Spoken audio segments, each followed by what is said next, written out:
పరలోకబంధన పరమ తండ్రి, పాపుల రక్షక, పాపుల పాలడి దైవమా, మహోన్నతుల మహోపకారి, దేవాది దేవ, రాజాది రాజా, యేసయ్య తండ్రి, మీకే స్తుతి స్తుతి స్తుతి స్తుతి స్తుతి స్తుతి స్తుతి స్తుతి స్తోత్రము తండ్రి. నేను పాపులను రక్షించటకు తండ్రి, ఆ మోయలేని సులువును మీరు మోసి, ఆ సులువు మనపై రక్తము దారాలుగా కార్చి నేను పాపులను రక్షించారు కదా ప్రభా. మీకే స్తుతి స్తుతి స్తుతి స్తోత్రములు తండ్రి. వేలాది వందనాలు ప్రభా. ఇప్పుడు తండ్రి మీ యొక్క సేవకురాలు ఆలిస్పూన్ స్వామి గారు తండ్రి సువార్తను ప్రకటించబోతున్నారు ప్రభా. నేను ఆమెకు లోతైన మర్మాలు తెలియజేసి కంఠస్వరాన్నిచ్చి చక్కగా నేను సువార్తను ప్రకటించినట్లు ఆమెను ఆశీర్వదించండి ప్రభా. నేను చూసిన వారందరూ నేను స్వస్థపడినట్లు వాళ్ళ కష్టాలు బాధలు తీర్చి వాళ్ళు ఆశ్రయించండి ప్రభా. మీకే స్తుతి స్తుతి స్తోత్రము తండ్రి. ఇప్పటివరకు మీరు పాపులందరినీ రక్షించిన కొరకు వేలాది వందనాలు ప్రభా. మీకే స్తుతి స్తుతి స్తుతి స్తోత్రాలు చెల్లించుకుని రానయ్యన్న యేసయ్య నామములో ప్రార్థిస్తున్నాము తండ్రి, ఆమేన్. ఫాస్టింగ్ ప్రేయర్ ఫెలోషిప్ తరపున దేవునికి స్తోత్రం. మీకందరికీ వందనాలు. వాక్యానికి ముందు సహోదరి గురించి 2 మాటలు. సహోదరి దేవుని నమ్మక ముందు విగ్రహారాధన చేస్తూ దేవునికి దూరంగా ఉన్నప్పుడు దేవుడు ఆమెను ఏర్పరచుకొని మహిమగల సువార్త ప్రకటించమని దేవుడు చెప్పగా ఆమె ఆ విధముగా సువార్త ప్రకటిస్తూ వచ్చును. పరిశుద్ధాత్మ చేత నింపబడిన ఆ సహోదరి ఎన్నో కృపా వరాలతో స్వస్థత వరము, వాక్య పరిచర్య వరము, దేవుని పట్టిన వారికి ప్రార్థన చేసినప్పుడు వారికి విడుదల, క్యాన్సర్ గడ్డలు, గర్భసంచి వ్యాధులతో బాధపడుతున్న వారికి ప్రార్థన చేసినప్పుడు వారికి స్వస్థత కలిగను. అలాగే పల్లెల్లోనూ తిరిగి సువార్త ప్రకటించారు, వీధి వీధుల్లో పత్రికలు పంచారు, వీధి సేవ చేశారు, జైలు పిల్లలకు వెళ్ళి సువార్త ప్రకటించారు. ఈ విధంగా డ్రామాల ద్వారా, సండే స్కూల్ పిల్లల ద్వారా దేవుని సువార్తను ప్రకటిస్తూ ఉన్నారు. దేవుని కొరకు చక్కగా వాడబడుతున్నారు. మాంత్రికులు, చేతబళ్ళు చేసిన వాళ్ళు ఈ విధంగా వారి కొరకు ప్రార్థన చేసినప్పుడు వారికి కూడా విడుదల కలిగింది. దేవుని శక్తి ద్వారా ఆమె సువార్త ప్రకటిస్తున్నారు. ఈ విధంగా ఎన్నో అద్భుతాలు, స్వస్థతలు దేవుడు ఆమె చేత చేయిస్తూ సువార్త సేవ చేయించుకుంటున్నారు. అన్యుల మధ్య పరిచర్య చేసినప్పుడు అన్యులందరూ దేవుని దగ్గరకు వచ్చి ప్రభుని నమ్ముకుంటున్నారు. తెలుగు తెలియని ఒక సహోదరి దేవుని స్వరము విన్నప్పటి నుంచి తెలుగు భాష నేర్చుకుని తెలుగుతో మాట్లాడుతూ మినిస్ట్రీ చేస్తూ దేవుని కొరకు ఎంతో నమ్మకంగా సేవ చేస్తున్నారు. ఇప్పుడు దేవుని వాక్యం అందిస్తారు, విని దేవుని మహిమ. దేవునికి స్తోత్రములు. మీ అందరికి కూడా నా వందనములు. బాగున్నారా? దేవుని మహాకృప వల్ల మనం ఇలా జీవిస్తూ ఉంటాం కదా, నిరీక్షణతో. మరి దేవుని యొక్క ఆశీర్వాదం, ఆయన కృప, ఆయన దయ, కరుణ కటాక్షం వల్ల మనం ఇలా ఉన్నాం కదా. దిగులు పడకండి, ధైర్యంగా ఉండండి, దేవుని స్తుతిస్తూ ఉండాలా. సరే, వాక్యానికి వెళ్దాము. ఈ ఎపిసోడ్కి సహాయపడిన ప్రియులు ఉన్నారు. డాక్టర్ నీతి రమేష్ గారు, సువాసిని డేవిడ్ రాజు గారు కుటుంబం, మాణిక్యరావు గారు, సంపత్తు మాణిక్యరావు గారు, అరుణ ప్రభాకర్ గారు, సామండేశ్వరి. మరి వీళ్ళందరి కొరకు నేను దేవుని వందనాలు చెల్లిస్తున్నాను మీకు. అలాగే మీ అందరి కుటుంబం కొరకు దేవుడు కొదవ లేకుండా, కొరత లేకుండా నింపబడాలి, దేవుడు ఆశీర్వదించాలి, నిండుగా దీవించాలి, సమాధానం నెమ్మది కలిగించి కొరతలన్నీ నింపబడాలని ప్రార్థిస్తున్నాము. మీరు కూడా ప్రార్థించండి దయవుంచి. ఒక బ్రదర్ ఉన్నారు, సిస్టర్ మీకు ఎవరెవరు స్పాన్సర్ చేస్తారు వాళ్ళందరి కొరకు నేను ప్రార్థన చేస్తాను అని చెప్తా ఉన్నాడు. చాలా సంతోషం. దాస్ అని గారు. సరే, వాక్యానికి వెళ్దాము. కీర్తనలు, దావీదు రాసిన కీర్తన 34 అధ్యాయము 17వ వచనం. నీతిమంతులు మొరపెట్టగా యెహోవా ఆలకించును, వారి శ్రమలన్నిటిలో నుండి వారిని విడిపించును. ప్రార్థన చేసుకుందాం. ప్రేమగల తండ్రి, దయగల నైనా, కరుణా సంపూర్ణుడా, నీకు వందనాలు, స్తోత్రాలు స్తోత్రాలు స్తోత్రాలు ప్రభువా. నమ్మదగిన దేవుడు అయ్యా. చదివిన వాక్యం వివరించే యోగ్యత నాకు లేదయ్యా.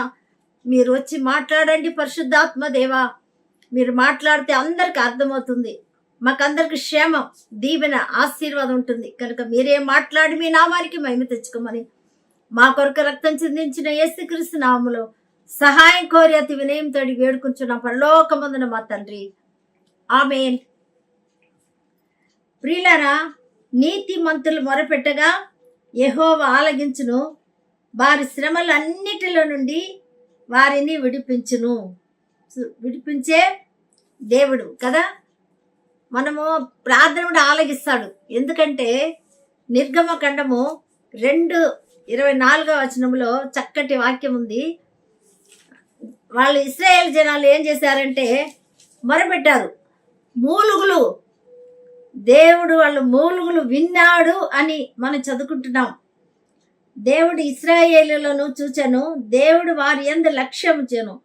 అంటే ముందుగానే 24లో కాగా దేవుడు వారి మూలుగులను విని అబ్రహాము, ఇసాకు, యాకోబుతో తాను చేసిన నిబంధన జ్ఞాపకం చేసుకున్నాడు, వారి యందు లక్ష్యం ఉంచాడు.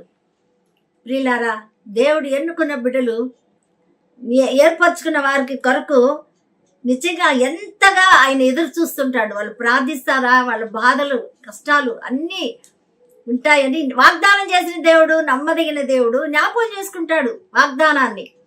కనుక మీరు చూడండి, వాగ్దానం వాళ్ళకు పితరులకు ఇచ్చిన వాగ్దానం జ్ఞాపకం చేసుకున్నాడు, వాళ్ళ మూలుగులు విన్నాడు. వెంటనే నిర్గమకాండం 3:2 ఒక పొద అగ్గిని చుట్టూ మా ముళ్ళ పొదకు దిగి వచ్చాడు దేవుడు. దిగి వచ్చి ఏం జరిగిందంటే ప్రియులారా, ఆ మూలుగులకు విడిపించాలి కదా, రక్షించాలి కదా, మోషేతో మాట్లాడడానికి వచ్చాడు దేవుడు. దేవుడు ఎంత గొప్పవాడంటే అందుకని ఏమో చిన్నప్పుడు తప్పించాడు. ఎక్కడైతే చంపుతానని అన్నారో అదే గృహాలో యువరాజుగా పెరిగాడు యోసేపు, దేవుని యొక్క ప్రవక్త. అలా చేసి దిగి వచ్చి ఏం మాట్లాడాడంటే దేవుడు, మోషే మోషే, నువ్వు నిలబడిన స్థలం పరిశుద్ధమైనది కాబట్టి నీ చెప్పులు బిడుము అని చెప్పాడు. మళ్ళీ ఎందుకు వచ్చాడంటే, మరియు యెహోవా ఇట్లా నేను ఐగుప్తులో ఉన్న నా ప్రజలను బాధ నిశ్చయముగా చూచి తిని, వాళ్ళ బాధ చూశాడు. నిత్యం నా ప్రజలు, ప్రియులారా, దేవుని ప్రజలుగా ఉన్నారా? యేసు రక్తంలో కడగబడితే ఆయన ప్రజలైపోతాం. ఆయన యందు విశ్వాసం ఉంచితే, యేసు ప్రభునందు విశ్వాసం ఉంచితే, ఆయన నిజమైన దేవుడు, ఒక్కడే దేవుడని నమ్మితే ఆయన ప్రజలు, ఆయన కుమారులు, కుమార్తెలు అయిపోతాం. అప్పుడు వాళ్ళ ప్రజల యొక్క బాధను నిశ్చయముగా చూచి తిని, పనులలో తమ్మును కష్టపెట్టు వారిని బట్టి వారు పెట్టిన మొర వింటిని. దేవునికి స్తోత్రం. వారి దుఃఖం నాకు తెలిసే ఉంది. బాధ నిశ్చయం చూశాడు, మొర విన్నాడు, కష్టం తెలుసుకున్నాడు. చూశాడు, ఎంత మంచి దేవుడు కదా, అంత మంచి దేవుడు ప్రియులారా. కనుక దేవుని యందు విశ్వాసం ఉంచితే నీతిమంతులుగా ఉంటాము. రోమా 5:1 అదే ఉంది. ఆయన యందు విశ్వాసం ఉంచిన వారు నీతిమంతులుగా తీరుస్తాడు. రోమా 5:9 చూస్తే, ఆయన యేసు రక్తములో ఆయన ఉగ్రత నుంచి తప్పించి రక్షించబడిన వాళ్ళు నీతిమంతులుగా ఉన్నారు. యేసు రక్తం నీతిమంతులుగా తీర్చును. అనీతిమంతులుగా ఉన్న మనము నీతిమంతులుగా తీర్చడానికి ఆయన రక్తాన్ని కార్చాడు ప్రియులారా. కనుక రక్తం, యేసు రక్తం ద్వారా మన నీతిమంతులుగా తీర్చబడుతున్నాము. మరి అన్నిటిలో నుంచి కూడా దేవుడు ఏం చేశాడు? విడుదల చేశాడు, విడిపించాడు. కనుక ప్రియులారా, మనల్ని విడిపించే దేవుడుగా మనం ఇక్కడ చూస్తా ఉన్నాము. అన్నిట్లో నుంచి విడిపిస్తాడు కదా. బాధల నుండి మొర ఆలగించి జవాబిచ్చే దేవుడు. కనుక ప్రియులారా, మనము దేవుని యందు విశ్వాసం ఉంచిన మనము ఎలా ఉండాలంటే, మనం చూస్తే దేవుడు విడిపించే దేవుడుగా మనం ఇక్కడ చూస్తా ఉన్నాము. ఇంకా ఎవరైనా చూడండి, దావీదును కూడా కదా గోలియాతు చేతిలోంచి విడిపించాడు. అంటే అనుకున్నాడా దావీదు? కానీ అంత ముందుగానే చెప్పేశాడు. ఏం చెప్పాడంటే, కుక్కను కొట్టేదానికి వచ్చావా అంటాడు గోలియాతు. ఫిలిస్తీయులు అంటే ఇశ్రాయేల్ జనాల తరపున భయపడిపోతున్నారు ఇశ్రాయేల్ జనాలు. అయితే దావీదు, గొర్రెలు మేస్తా ఉండే దావీదు ఎంత ధైర్యం వచ్చిందంటే, ఎంత విశ్వాసం చూడండి ప్రియులారా. 17 అధ్యాయము 26 వచనములు మనం చూసినట్లయితే, దేవుని సైన్యములను తిరస్కరించుటకు ఈ సున్నతి లేని ఫిలిష్తీయుడు ఎంతటి వాడు, వాణ్ణి చంపి ఇశ్రాయేలులో నుండి ఈ నిందను తొలగించిన వానికి బహుమతి ఏమని తన యొద్ద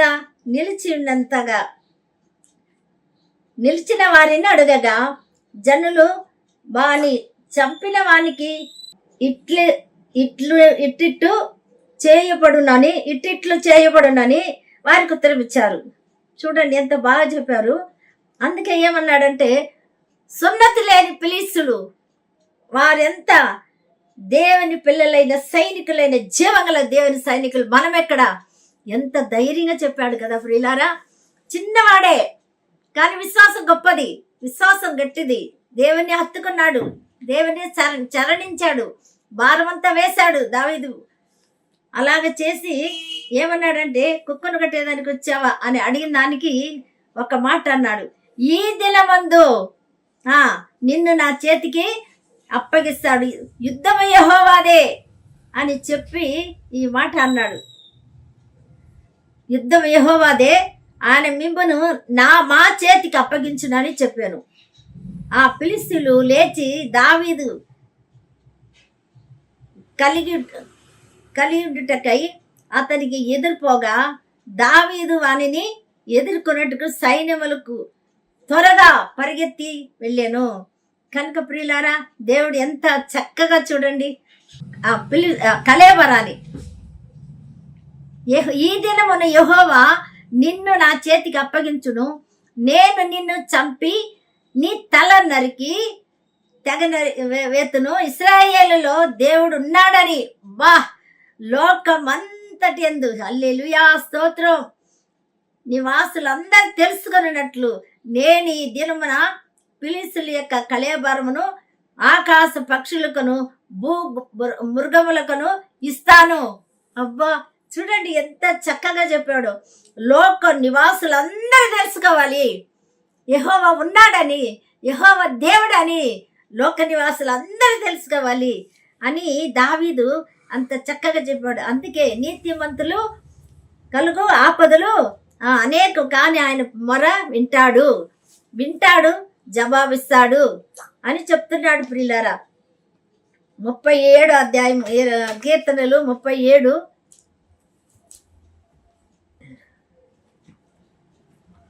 21 వచనం.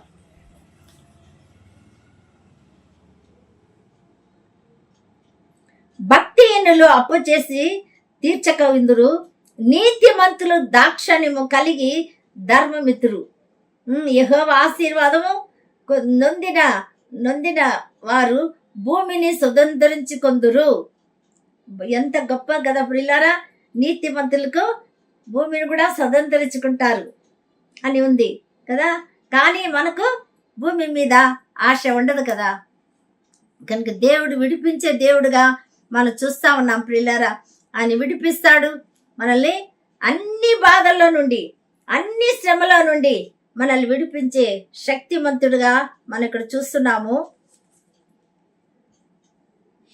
25వ వచనం, 34లో 18వ వచనం కూడా, విరిగిన హృదయం గల వారిని యెహోవా ఆసనుడు, నలిగిన మనసు గల వారిని ఆయన రక్షించును.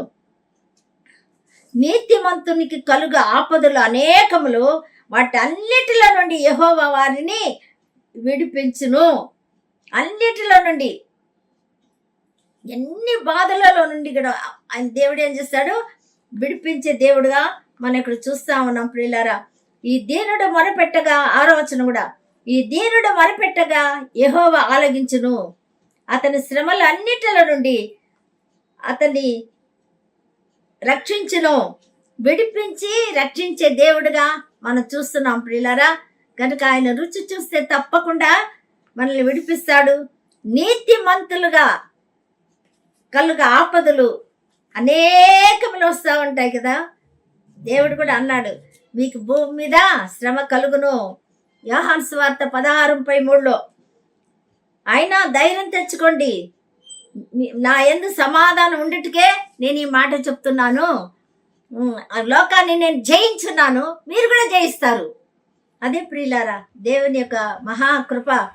కనుక ప్రియులారా, విడిపించి రక్షించే దేవుడిగా మనం ఇక్కడ చూస్తా ఉన్నాము. యోబు 19:5-19. 6 బాధల నుండి ఆయన నిన్ను విడిపించును, 7 బాధలు కలిగినను నీకు ఏ కీడును తగలదు. దేవునికి స్తోత్రం ప్రియులారా. క్షామ కాలమున మరణమును నుండి, యుద్ధమున ఖడ్గ బలమును నుండి ఆయన నిన్ను తప్పించును. నీతిమంతులకు వచ్చే దీవెనలే చూడండి ఎంత. కనుక 6 బాధలు ఉన్నా కూడా విడిపిస్తాడు. 7 బాధలు కలిగినా కూడా నీకు కీడు సంభవించదు. అవును ప్రియులారా, దేవుని యొక్క శ్రమ ఒకవేళ దేవుని నుంచి వస్తే అది మేలు కొరకే ఉంటుంది. కనుక మనం ఎంత గొప్పగా దేవుడు ఆశీర్వదిస్తాడు కదా మనల్ని. 36వ అధ్యాయము యోబు 15వ వచనం కూడా చూస్తాము.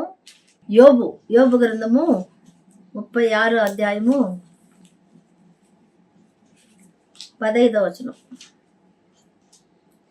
శ్రమపడు వారిని వారికి కలిగిన శ్రమ వలన ఆయన విడిపించును. శ్రమపడు వారిని వారికి కలిగిన శ్రమ వలన ఆయన విడిపించును.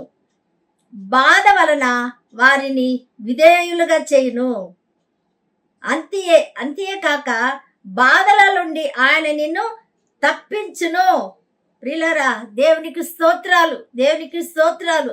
శ్రమపడు వారు చాలా శ్రమ పడుతూ ఉంటారు కదా. మళ్ళీ ఆయన విడిపిస్తాడు. బాధలు వారిని విధేయులుగా చేయడానికి బాధలు వస్తాయి. వినయ మనసు విధేయత కలిగి ఉండాలని. అంతేకాక బాధలలో నుండి ఆయన నిన్ను తప్పిస్తాడు.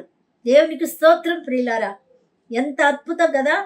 మరి అలా చేస్తా దేవుడు నిజంగానే ఏం చేస్తాడంటే, మన 33లో 24 వచ్చిన కూడా ఒకసారి చదువుతాం. 33:24. దేవుడు వాని యందు కరుణ చూపి పాతాళములోకి దిగి వెళ్ళకుండా వానిని విడిపింపుము, ప్రాయశ్చిత్తము నాకు దొరికినని సెలవిచ్చాను కదా. అప్పుడు వాని మాంసము బాలుర మాంసము కన్నా ఆరోగ్యంగా ఉండును. హల్లెలూయా, స్తోత్రం స్తోత్రం.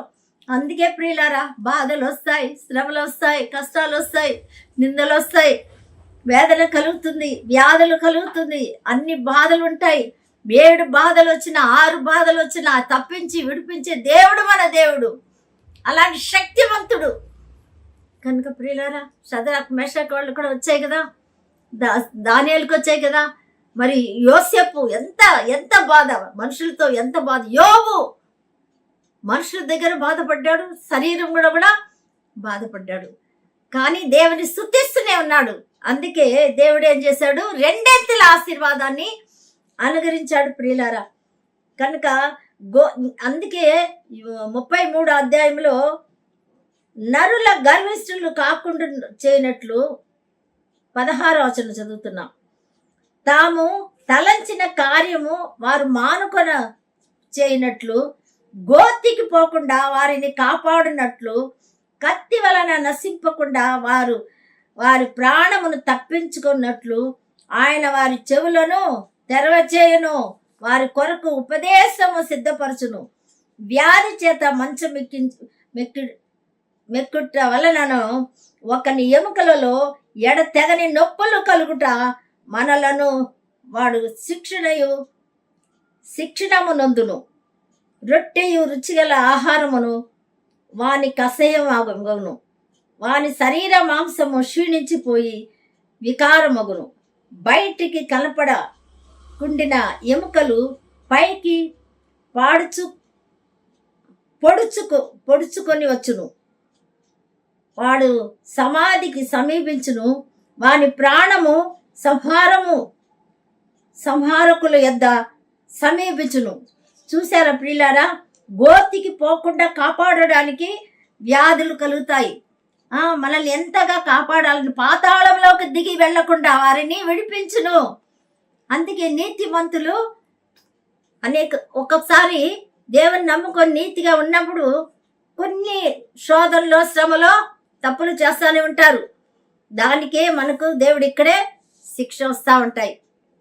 వ్యాధి చేత మరి మనల్ని విధేయులుగా చూడండి, ఉంది కదా, చదువుకున్నాం కదా, యోబు 5:19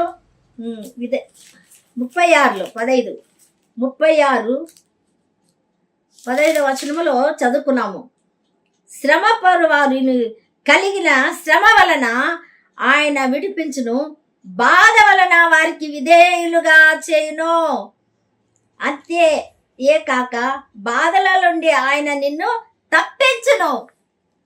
ఎంత మంచి ప్రియులారా, మనకి ఏదైనా కలిగితే మేలు కొరకే, కీడుకు మేలే, దేవుడు మేలే చేస్తాడు. చక్కపరుచుకుంటాము, సరి చేసుకుంటాము కనుక అలాగా విడిపించే దేవుడు. మరి ఇంకా 1 సమూయేలు గ్రంథము 7:3 చూస్తే, సమూయేలు ఇశ్రాయేలుతో ఇట్లా, నేను మీ పూర్ణ హృదయంతో యెహోవా యొద్ద మీరు మళ్ళుకొని నీడల అన్య దేవతలను, అష్టారోతు దేవతలను మీ మధ్య నుండి తీసివేసి పట్టుదల కలిగి యెహోవా తట్టు మీ హృదయాన్ని త్రిప్పి ఆయనని సేవించుడి. అప్పుడు ఆయన పిలుసుల చేతిలో నుండి విడిపించును, శత్రువు చేతిలో నుండి విడిపించును అని చూస్తున్నాం ప్రియులారా. కనుక అలా విడిపించే దేవుడుగా మనం ఇక్కడ చూస్తా ఉన్నాము. మరి దేవాది దేవుడు మనల్ని విడిపిస్తాడు. ఎన్ని బాధలు వచ్చినా, శ్రమలు వచ్చినా, కష్టములు వచ్చినా విడిపించే దేవుడుగా మనం చూస్తా ఉన్నాం ప్రియులారా. కనుక మనల్ని దేనికి భయపడకండి, దిగులు పడకండి, దేవుడు విడిపించి మనల్ని గొప్ప చేస్తాడు అని చూస్తున్నాం. తర్వాత సమూయేలు 2వ గ్రంథము 22:49, ఆయనే నా శత్రువుల చేతుల నుండి నన్ను విడిపించును, నా మీదికి లేచిన వారి కంటే ఎత్తుగా నీవు నన్ను హెచ్చించెదవు, బలాత్కారం చేయి వారి చేతుల నుండి నీవు నన్ను విడిపించెదవు. దావీదు చెప్తున్నాడు. ఎంత చక్కగా చెప్తున్నాడు ప్రియులారా. నన్ను విడిపిస్తావు, నన్ను హెచ్చిస్తావు, శత్రువులు ఎదుట తలగా ఉంచే దేవుడు ప్రియులారా. కనుక సాతానుడు పొంచి ఉంటాడు, కాచుకొని ఉంటాడు మనల్ని ఎప్పుడెప్పుడా అని. కనుక కీర్తనలు 18లో కూడా మనం చూస్తాము. 18:48 మాకు మంచి వాక్యం ఉంది ప్రియులారా. ఎందుకంటే దేవుడు మన బాధల నుండి, అన్ని బాధల్లో నుండి, అన్ని శ్రమల నుండి, వ్యాధుల నుండి, కష్టాల నుండి, కన్నీరు నుండి, మరణం నుండి తప్పించి విడిపించే దేవుడు ప్రియులారా. అందుకే ఎబ్రీ 2:14 ఉంది. ఏం చెప్పాడంటే, నా పిల్లలు మరణం యొక్క బలము గల వాడిని, అపవాదిని వాడిని నశింపచేయడానికి, వాడిని చేతుల విడిపించడానికి నేను రక్త మాంసాల దగ్గర దిగి వచ్చానంటాడు. ఎక్కడికి వచ్చాడు? కల్వారు సిలువకు దిగి వచ్చాడు. మన కోసం రక్త కార్చడానికి, సాతాను చేతుల నుంచి విడిపించడానికి, శ్రమ నుండి విడిపించడానికి, వ్యాధి నుంచి విడిపించడానికి, మరణం నుండి, నరకం నుండి, అగ్ని గుండం నుండి విడిపించడానికే దేవుడు దిగి వచ్చాడు, సిలువకు వచ్చాడు. మన పాప భారాన్ని భరించాడు ప్రియులారా. భరించి నిజంగానే ఎంత ఎంత ఎంత ఆనందం, ఎంత సంతోషం. మన కొరకు చేసిన మేలులు కొంచెం జ్ఞాపం చేసుకొని మనం స్తుతించాలి, ఆరాధించాలి, గణపరచాలి. నిజమైన దేవుడు లోకానికి ప్రకటించాలి. ఆయన రాకడ త్వరగా ఉంది, పరిశుద్ధులు తీసుకుపోవడానికి త్వరగా వస్తున్నాడు ప్రియులారా. యేసు రాజుగా వచ్చుచున్నాడు, భూలోకమంతా తెలుసుకుంటారు. యేసు రాజుగా వచ్చుచున్నాడు, భూలోకమంతా తెలుసుకుంటారు. రవి కోటి తేజుడు రమ్యమైన దేవుడు, రవి కోటి తేజుడు రమ్యమైన దేవుడు రారాజుగా వచ్చుచున్నాడు. యేసు రారాజుగా వచ్చుచున్నాడు, యేసు రాజుగా వచ్చుచున్నాడు, భూలోకమంతా తెలుసుకుంటారు. ప్రియులారా, అలాంటి గొప్ప దేవుడు మనల్ని మరణం నుండి, శాపం నుండి, నరకం నుండి, మట్టిలో నుండి మహిమకు మార్చుటకు దిగి వచ్చిన ప్రేమామూర్తి, మరణమును జయించి లేచిన పరిశుద్ధుడు, పునరుద్ధానుడి వాక్యమును మనల్ని దీవించును గాక. ఆమె ప్రార్థన చేసుకుందాం. జీవంగల దేవానికి వందనాలు, స్తుతులు, స్తోత్రాలు, స్తోత్రాలు, స్తోత్రాలు, స్తోత్రాలు అయ్యా. పరిశుద్ధుడా స్తోత్రం. స్పాన్సర్ చేస్తున్న కుటుంబాల్ని ఆశీర్వదించండి నాయన, ఆశీర్వదించండి. వాళ్ళ కుటుంబంలో కొరతలన్నీ నింపండి ప్రభా. వివాహం కొరుకున్నారయ్యా, వాళ్ళకు వివాహం జరిగించండి. వివాహం జరిగి గర్భఫలం కొరుకున్నారు నాయన, వాళ్ళకి సహాయం చేయండి నాయన. ఓ గొప్ప దేవా, రక్షణ లేకుండా ఉన్నారు, రక్షణ దయచేయండి అయ్యా నాయనా. తండ్రి కుటుంబంలో దుఃఖం ఆనందంగా మార్చి నాయన, నిండైన సమాధానత నింపు రాజా. నీకు వందనాలు, స్తోత్రం చెల్లించుకుంటున్నాను నాయన. ఈ కుటుంబాన్ని కూడా దీవించండి, ఆశీర్వదించండి నా ప్రభువా. మా కొరకు సహాయపడుతున్న ప్రతి కుటుంబాన్ని ఆశీర్వదించండి. జన్మదినం చేసుకొని, వివాహాలను చేసుకొని బిడ్డల్ని ఆశీర్వదించండి ప్రభువా. వాళ్ళకు శాంతి, సమాధానం, నెమ్మదించి ఏటేట ఇలా జరుగుటకు సహాయం చేయండి. ఆయన ఆరోగ్యమును దయచేయండి.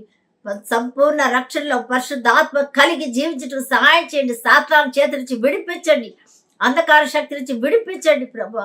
దీర్ఘ వ్యాధిలో ఉండి బిడ్డల్ని దీవించి స్వస్థపరచండి ప్రేమగల ప్రభా. ఇదిగో నా తండ్రి గొప్ప దేవా, సురేందర్ రెడ్డిని, ఉమాని కూడా స్వస్థపరిచి వాళ్ళకి రక్షణ ఇచ్చి సహోదరికి స్వస్థపరిచి వాళ్ళ పెద్ద బాబుకు సంతానం కలుగచేయండి ప్రభా.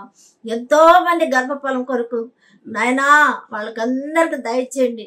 మీ నామానికి మహిమకరంగా ఆశీర్వదించి కోర్టు సమస్యలు న్యాయం చేయమని, అద్భుతం చేయమని నాయనా తల్లి. ఎగ్జామ్ రాస్తున్న బిడ్డలు మీరు ఆశీర్వదించి మంచి రిజల్ట్ ఇచ్చి ఉద్యోగం దయచేయనైనా. కరుణామయుడా నీకు స్తోత్రం. నీతి మంతులు ప్రభా, అవును మొరపెట్టగా ఆలగించే దేవుడుగా, బాధల నుంచి విడిపించే దేవుడుగా ఉన్నావు.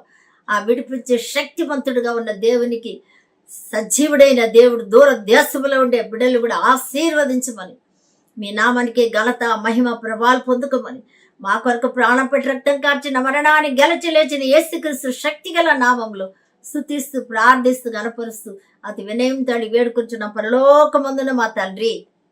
ఆమేన్. మీ అందరికీ నా వందనాలు.